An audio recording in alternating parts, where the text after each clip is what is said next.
Assalamualaikum warahmatullahi wabarakatuh. Di sini saya akan menjelaskan tentang kekejaman dan kesalahan Foch. Foch dengan serakah berupaya menguasai dan memonopoli perdagangan rempah-rempah di Indonesia, terutama perdagangan rempah-rempah di Kepulauan Maluku.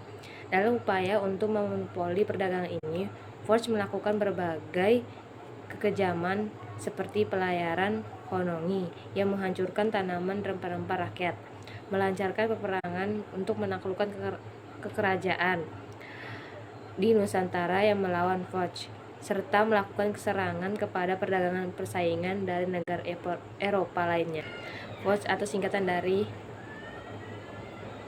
adalah perusahaan dagang Hindia Belanda.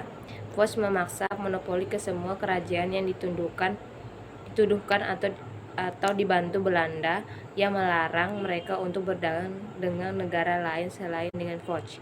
Foch juga menguasai Pulau Banda sebagai satu-satunya sumber rempah-rempah pala di dunia.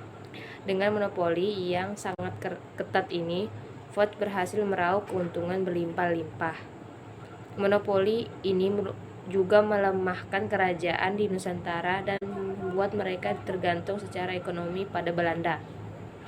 Pada masa itu, rempah seperti pala dan cengkeh hanya dapat ditanam di beberapa pulau kecil di Maluku seperti Pulau Banda, sehingga kendali atas pertanian dan perdagangan Maluku memungkinkan Foch untuk meraup keuntungan sebesar-besarnya. Foch memaksa setiap desa atau negeri di wilayah yang dikuasainya agar hanya menjual rempah-rempah kepada Foch saja.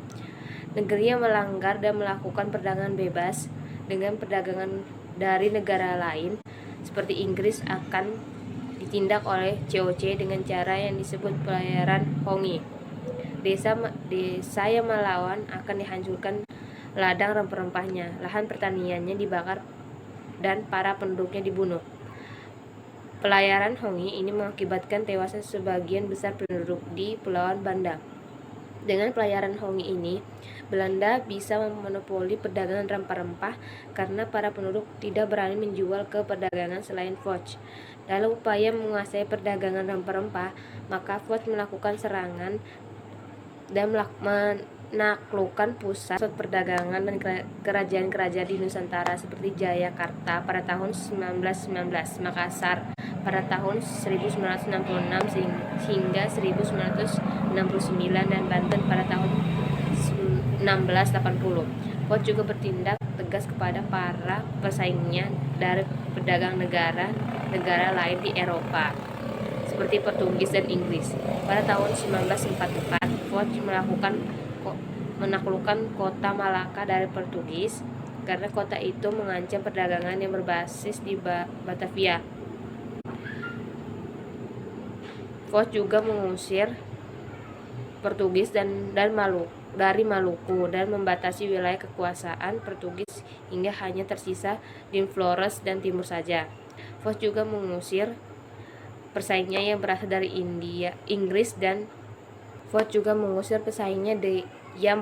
Inggris dari Kongai, pedagang mereka di Banten dan Maluku. Pada tahun 1923, Foch menahan dan kemudian membunuh para pedagang Inggris yang berdagang di Maluku, dan pembantaian